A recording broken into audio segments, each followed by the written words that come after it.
ध्यान के संबंध में 2-3 प्रश्न पूछे गए हैं, उनकी मैं आपसे बात कर लूं, फिर रात के प्रयोग को समझाऊंगा और हम करेंगे।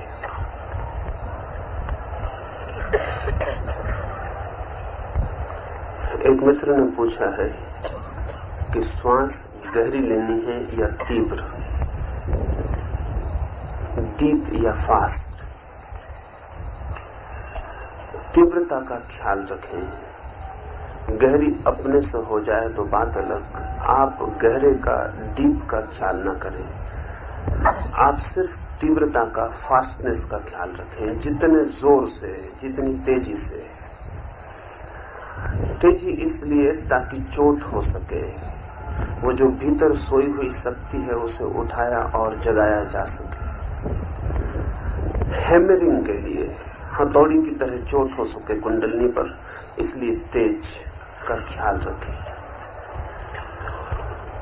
दूसरी बात पूछी है कि श्वास नाक से ही लेनी है या मुंह से भी ली जा सकती है। जहां तक बने नाक से ही लेनी है और नाक से ही छोड़नी है। अगर किसी को कठिनाई हो तो नाक से ले और मुंह से छोड़े। अगर सर्दी या जुकाम की कोई तकलीफ हो और नाक से लेना संभव न हो, उस हालत में मुंह से ली और छोड़ी जा सकती है। तीसरी बात पूछी है कि पूरे समय ध्यान करते वक्त मन के किसी कोने में कोई कहता रहता है, ये क्या कर रहे हैं, ये क्या कर रहे हैं। जरूर कोई कहता रहेगा, वही आप हैं, कोई नहीं, वही आप हैं। आपके मन ने कभी ध्यान नहीं किया है, आपने कभी ध्यान नहीं किया है। आपका पूरा अतीत, आपकी पूरी स्मृति ध्यान से रिक्त और शून्य है। वही पूरा मन कह रहा है, ये क्या कर रहे हैं। उसकी समझ के आप बिल्कुल बाहर कर रहे हैं। उसकी समझ में नहीं आ रही बात, आएगी भी नहीं, क्योंकि मन अपरिचित है। परिचित हो जाएगा तो नहीं कहेगा कि क्या कर रहे हैं। अगर आनंद की झलक मिल जाएगी तो फिर कभी नहीं कहेगा कि क्या कर रहे हैं। मन का नियम है, जिसे वो जानता है उससे राजी हो जाता है, जिससे अपरिचित है उससे दूर हटता है। अपरिचित शत्रु मालूम पड़ता है। और मन का ये भी नियम है कि वो केवल आनंद की ओर ही प्रवाहित होता है, चाहे झूठा आनंद ही क्यों न हो। जहां आनंद दिखाई पड़ता है वहीं जाता है, चाहे मिले न मिले, ये दूसरी बात। लेकिन आभास भी हो आनंद का तो मन जाता है। ध्यान के आनंद को तो हमने कभी जाना नहीं, वो अपरिचित लोक है, अनजान क्षेत्र है। उस दुनिया में हम कभी प्रविष्ट नहीं हुए। मन पूछता है, ये क्या कर रहे हैं, ये क्या कर रहे हैं। उसे पूछने दें, उसका पूछना बिल्कुल स्वाभाविक है। उससे लड़े भी मत, उसे दबाएं भी मत, उसे पूछते रहने दें और आप ध्यान जारी रखें। जैसे ही ध्यान में रस और आनंद की झलक मिलनी शुरू होगी, मन खुद ही कहेगा, ठीक कर रहे हैं, ठीक कर रहे हैं। मन खुद ही दिन में 50 बार कहेगा, ध्यान करें, फिर करें और करें। मन कभी रोकता नहीं। सिर्फ आनंद का उसे थोड़ा सा भी अनुभव हो जाए तो मन उसी दिशा में प्रवाहित होने लगता है। जैसे पानी नीचे की ओर बहता है, ऐसा मन आनंद की ओर बहता है। झूठे आनंद की ओर भी जब बह जाता है तो सच्चे आनंद की ओर नहीं बहेगा, ऐसा सोचने का कोई भी कारण नहीं है। लेकिन आनंद का अनुभव निर्मित होने दें। अगर इस मन की मान के रुक गए कि क्या कर रहे हैं, तो रुक जाएंगे। मन को कहने दें, उसके लिए नई बात है, उसे कहने दें, कहते रहने दें।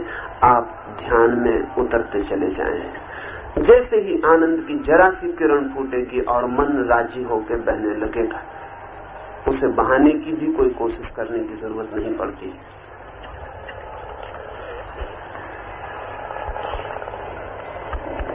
दूसरे मित्र ने पूछा है कि प्रकाश, शून्य, शांति, इनका उद्भव स्थान कहाँ है। असल में हम जिस भाषा से और जिस जगत से परिचित हैं, उसमें सब चीजें कहीं न कहीं होती हैं। अगर कोई पूछे बनारस कहाँ है तो हम बता सकते हैं नक्शे पर। कोई पूछे हिमालय कहाँ है तो बता सकते हैं, पश्चिम कहाँ है, पूरब कहाँ है तो बता सकते हैं। लेकिन कोई पूछे कि परमात्मा कहाँ है तो ख्याल में नहीं आता कि वो गलत सवाल पूछ रहा है, और जो जवाब देगा वो जवाब भी उससे ज्यादा गलत होगा, क्योंकि सवाल पूछने वाले को माफ किया जा सकता है कि वो गलत पूछे, जवाब देने वाले को माफ नहीं किया जा सकता है। जब हम पूछते हैं ईश्वर कहाँ है तो हम बुनियादी गलत सवाल पूछते हैं। क्यों? सवाल असल ऐसा होना चाहिए, ईश्वर कहाँ नहीं है। जो चीज कहीं होती है और कहीं नहीं होती है उसे हम बता सकते हैं वहां, लेकिन जो चीज सब जगह होती है उसे हम कैसे बताएं कि वो कहाँ है। कहाँ का सवाल सिर्फ वस्तुओं के संबंध में सही होता है, अस्तित्व के संबंध में सही नहीं होता। तो या तो हम कहें एवरीवेयर, सब जगह, सब कहीं, या अगर हम पसंद करते हो तो कह सकते हैं नोवेयर, कहीं नहीं। दोनों ही सही होंगे। अगर बुद्ध से पूछेंगे तो बुद्ध नकारात्मक भाषा पसंद करते हैं, वो कहेंगे नोवेयर, कहीं भी नहीं। अगर शंकर से पूछेंगे तो शंकर पॉजिटिव भाषा पसंद करते हैं, वो कहेंगे एवरीवेयर, सब कहीं है। लेकिन दोनों का मतलब एक ही होता है। सब कहीं वही हो सकता है जो किसी एक जगह नहीं है। ये जो पूछा है शांति का, आनंद का, अमृत का स्थान कहाँ है, उद्गम का, सब जगह। और इसलिए बूंद की तरह उस सब में स्वयं को खोते ही आनंद मिलना शुरू हो जाता है। इसलिए जो अपने को बचाएगा वो खो जाएगा, और जो अपने को खो देगा वो पालेगा। जब बूंद सागर में गिर जाती है तो कहाँ होती है? कहीं नहीं, सब कहीं, सागर ही हो जाती है। ऐसे ही जैसे ही हम ध्यान में गिरते हैं, जैसे हमारी चेतना की बूंद ब्रह्म में गिर जाती, फिर हम कहीं नहीं होते। और जब हम कहीं नहीं होते तभी शांति और तभी आनंद और तभी अमृत का जन्म होता है। जब तक हम हैं तब तक दुख है, जब तक हम हैं तब तक पीड़ा है, जब तक हम हैं तब तक परेशानी है। हमारा होना ही एंग्विश है, संताप है, वो हमारा अहंकार ही सारे दुखों की जड़ और आधार है। जब वो नहीं है, जब हम कह सकते हैं कि अभी मैं या तो कहीं भी नहीं हूं या सब जगह हूं, उसी क्षण आनंद का उद्गम स्रोत शुरू हो जाता है। प्रश्न ठीक है, हमारे मन में सवाल उठता ही है कि उद्गम कहाँ है। निश्चित ही गंगोत्री का उद्गम होता है, गंगा निकलती है गंगोत्री से, लेकिन सागर का उद्गम कभी पूछा है कहाँ है? सागर का कोई उद्गम नहीं होता। सीमित का उद्गम हो सकता है, असीम का उद्गम नहीं होता। फिर सागर भी सीमित है। परमात्मा की तो फिर कोई सीमा नहीं, आनंद की फिर कोई सीमा नहीं, अमृत की कोई सीमा नहीं, उसका कोई उद्गम नहीं होता। अच्छा होगा हम ऐसा समझें कि हमारा उद्गम है, दुख का उद्गम है, और दुख के उद्गम का स्रोत हम है, मैं। वो जो ईगो है वो दुख की गंगोत्री है, वहां से दुख की गंगा निकलती। और जब मैं खो जाता है तो वो शून्य में, विराट में, ब्रह्म में लीन हो जाता है। तब जो पैदा होता है वो आनंद है। कुछ और आपके सवाल होंगे तो कल सुबह हम बात कर लेंगे। रात के ध्यान की प्रक्रिया के संबंध में 2-3 बातें समझ लें और फिर हम प्रयोग में उतरे, क्योंकि वस्तुतः समझना तो प्रयोग में ही होगा, लेकिन थोड़ी सी बातें ख्याल के लिए उचित होंगी। सुबह जिन मित्रों ने प्रयोग किया है, सुबह 4 चरण थे। रात्रि के इस प्रयोग में एक ही चरण है। 40 मिनट इस सब तरफ का प्रकाश तो बुझा दिया जाएगा, सब तरफ अंधेरा हो जाएगा, यहां मेरे ऊपर प्रकाश शेष रह जाएगा। 40 मिनट तक अपलक आंख को बिना झपे आप सब भूल जाएं और मुझे ही देखते रहें। 40 मिनट मैं और आप 2 ही रह जाएं, बाकी लोग मिट जाएं। 40 मिनट तक आपको और कुछ नहीं देखना है। आपकी आंख और मैं, हम दोनों ही जुड़ जाएं और 40 मिनट तक पलक नहीं झपनी। सुबह 40 मिनट तक आंख नहीं खोलनी थी, चाहे कुछ भी हो जाए। फिर भी कुछ 10-5 मिनट आंख खोल लिए। जब आंख बंद रखना इतना मुश्किल पड़ जाता है तो 40 मिनट आंख खोलना और भी मुश्किल पड़ जाएगा। लेकिन संकल्प के आगे कुछ भी मुश्किल नहीं। 40 मिनट ऐसे बीत जाएंगे जैसे 4 क्षण। अगर आपने पक्का कर लिया है तो आंख की कोई सामर्थ्य नहीं है कि झुक जाए, बंद हो जाए। 40 मिनट तक चाहे आंख से आंसू बहे, चाहे आंख में जलन और दर्द होने लगे, आप फिक्र न करें। 40 मिनट सतत मेरी ओर देखना है। इस देखने की अवस्था में बहुत कुछ आपके भीतर होना शुरू हो जाएगा, जैसे सुबह दूसरे चरण में शुरू हुआ है। अपने आप होगा। जो भी होगा उसे होने देना है। आपको मेरी तरफ देखते रहना है और जो भी हो उसे होने देना है। कोई डोलने लगेगा, कोई नाचने लगेगा, कोई चीखने लगेगा, कोई चिल्लाने लगेगा, वो सब होने देना है। जिन मित्रों को सुबह खड़े होने में बहुत तीव्रता से नाच, कूदना, हंसना और रोना आया था, उन सारे मित्रों को मैं कहूंगा अभी समझ लें। उसके बाद वो सारे मित्र मेरे आसपास किनारे पर खड़े हो जाएंगे। बैठे हुए लोग बीच में रह जाएंगे, खड़े हुए लोग बाहर चले जाएंगे। क्योंकि जिनको खड़े होकर बहुत तीव्रता से शक्ति का जन्म होता है वो बैठे नहीं रह सकेंगे, इसलिए उनको पहले से ही हम किनारे पर खड़ा कर लेंगे। जो बैठे रहेंगे उनको बैठे ही रहना है, फिर बीच में कुछ भी हो जाए उन्हें उठना नहीं। अगर शरीर डोले तो भी बैठ के ही डोलने देना है, चीखें चिल्लाएं तो भी बैठ के ही, हंसना रोना तो भी बैठ के ही। इस सारी क्रिया के बीच दृष्टि मेरी तरफ ही रहे। क्यों? 3 कारणों से। एक तो अगर 40 मिनट तक आंख किसी भी चीज पर बिना झपके रुक जाए तो आपका मन तत्काल भीतर रुक जाएगा। आपका मन भीतर नहीं चल सकता। भीतर मन के चलने के लिए हमारी सारी इंद्रियों का चंचल होना जरूरी है और विशेषतया आंख का चंचल होना जरूरी है। जान के आप हैरान होंगे कि रात जब आप सपना देखते हैं तब भी आपकी आंख जोर से चलती है। जब आप गहरी नींद में होते हैं तो आंख नहीं चलती, जब सपना देखते हैं तो आंख चलती है। इसलिए अब तो आपकी आंख की गति को, मूवमेंट को जांचने का उपाय हो गया और हम बता सकते हैं कि आदमी ने रात कितनी देर सपना देखा और कितनी देर गहरी नींद में रहा। जितनी देर आंख में मूवमेंट होता है, गति होती है, भीतर पुतली चलती रहती है, उतनी देर वो आदमी सपना देखता है। और जब पुतली ठहर जाती है तो सपने ठहर जाते, नींद गहरी सुसुप्ति हो जाती। रात में लेकिन कोई 8-10 बार सपनों का दौर आता है साधारणतः, और पूरी रात में थोड़े से ही क्षण होते हैं जब आप गहरी नींद में होते हैं, बाकी सपने नहीं होते। सपने की भी गति उतनी ही तीव्र होती जितनी जोर से आंख घूमती है।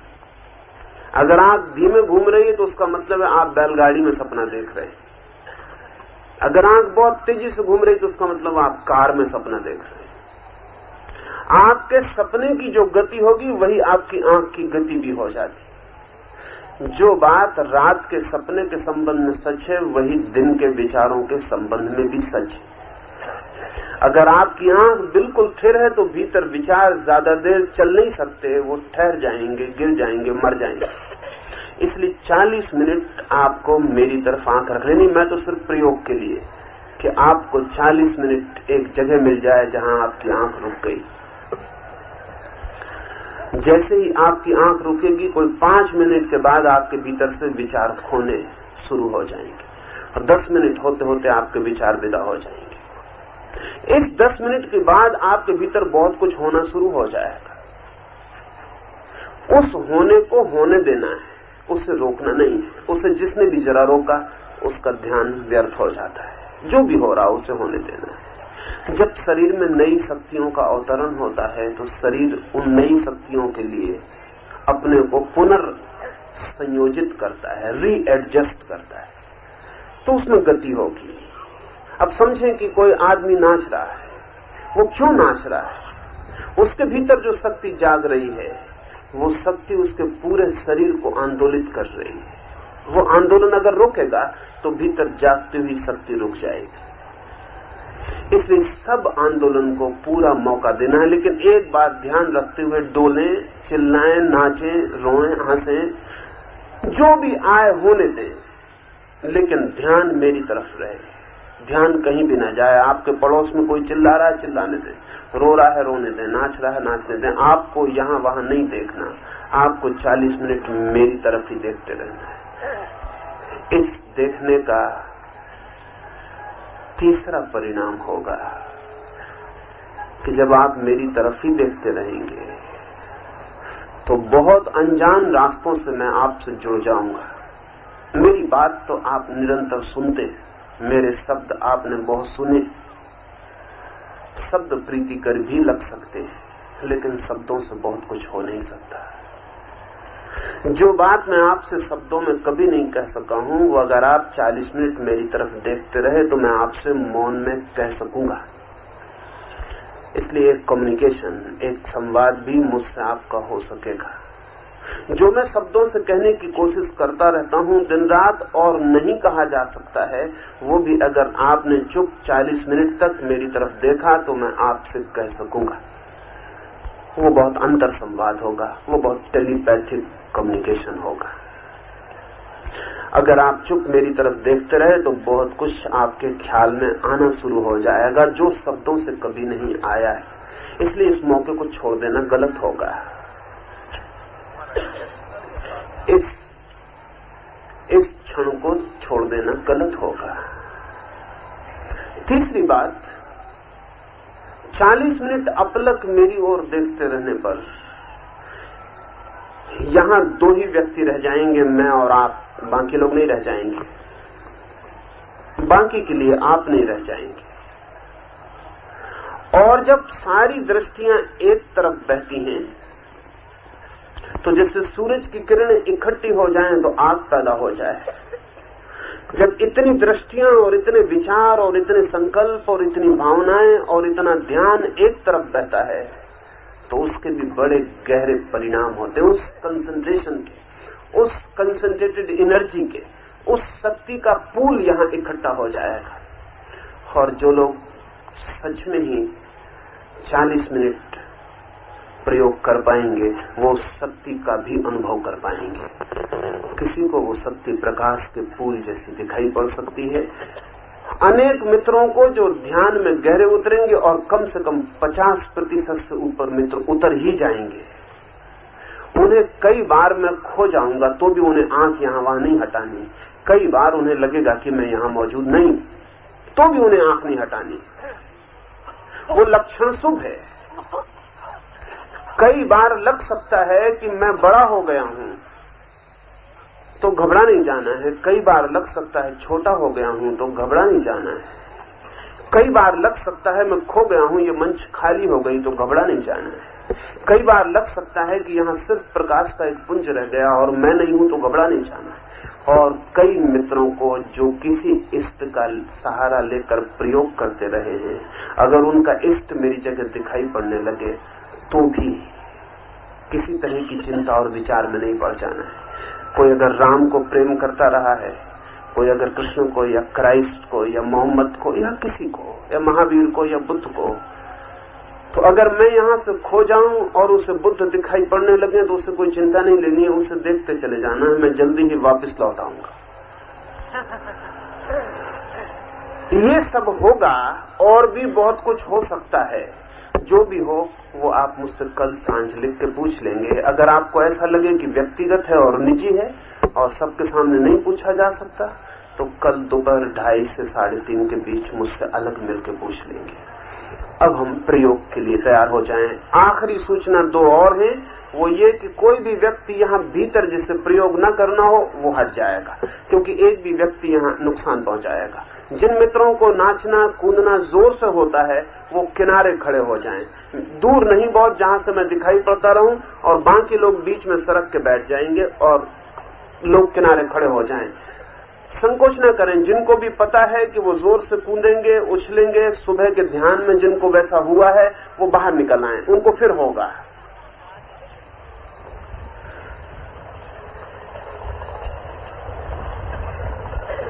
उसे समझा दो।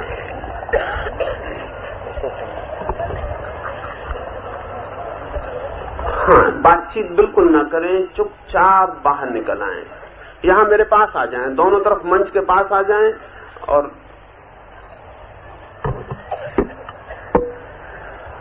उठ ही आए, क्योंकि आपको जरा भी ख्याल हो तो फिर पीछे बाद में दिक्कत में पड़ेंगे। आप वहां बैठ के फिर आपसे नहीं हो सकेगा। चुपचाप बाहर आ जाएं।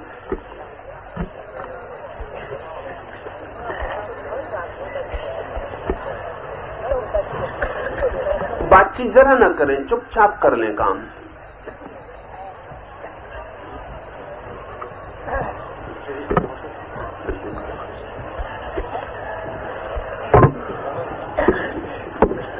लाइट ऑफ कर दो, फिर प्रकाश बुझा दिया जाए। जी लाइट हाँ बिल्कुल उतार दें।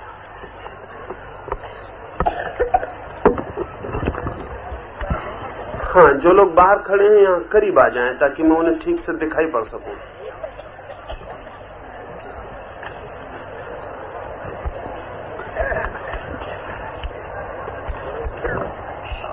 मैं मान लेता हूं कि जिनको भी थोड़ा सा ख्याल है वो बाहर आ गए, लेकिन कोई भी अगर भीतर संकोच में बैठा रह गया हो तो पहले बाहर निकल आए, अन्यथा वो खुद के लिए बाधा बन जाएगा और दूसरों के लिए बाधा बन जाएगा। जो बैठे हैं उनमें से कोई बीच में खड़ा नहीं हो सकेगा, क्योंकि उसके खड़े होने से पीछे वाले लोगों को बाधा पड़ेगी। इसलिए जिनको भी खड़े होने में सुविधा रहेगी वो एक दफा बाहर आ जाएं।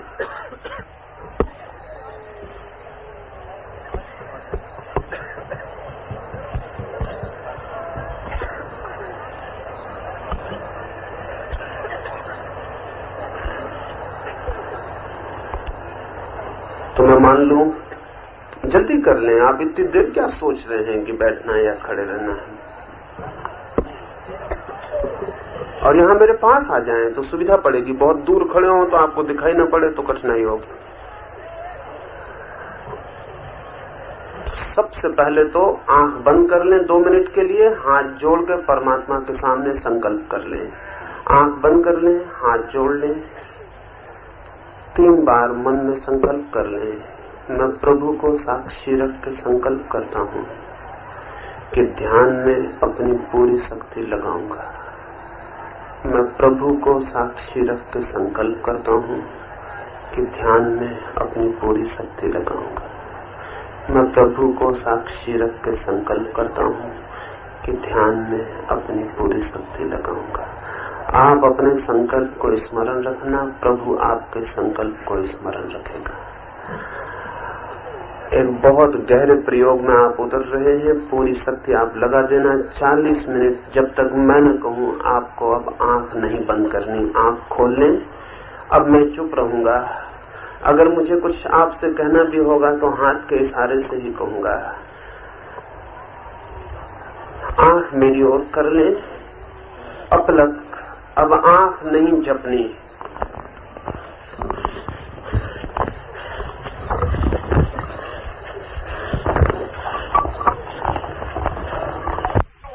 गहरी सांस ले लें, ठीक से अपनी जगह पर बैठ जाए।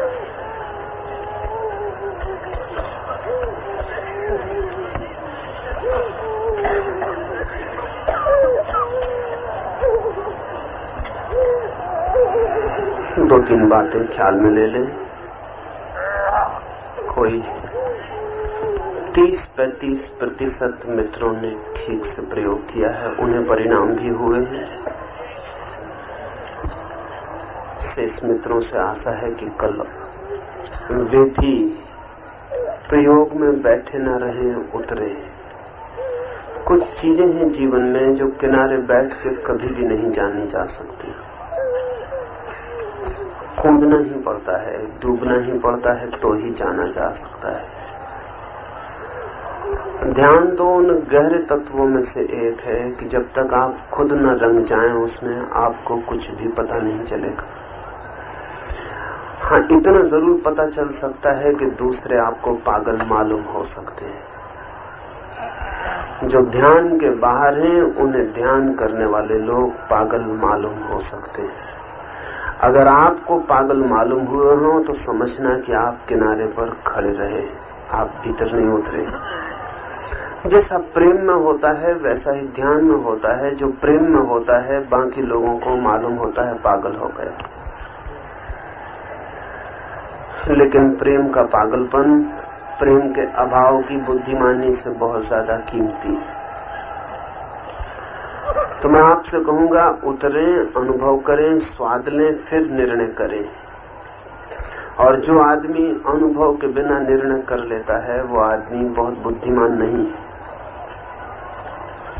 30-35% मित्रों ने बहुत गहरा प्रयोग किया। फिर आज तो पहला दिन था, प्रयोग का आपको पता भी नहीं था, कल से उसमें गति बढ़ेगी।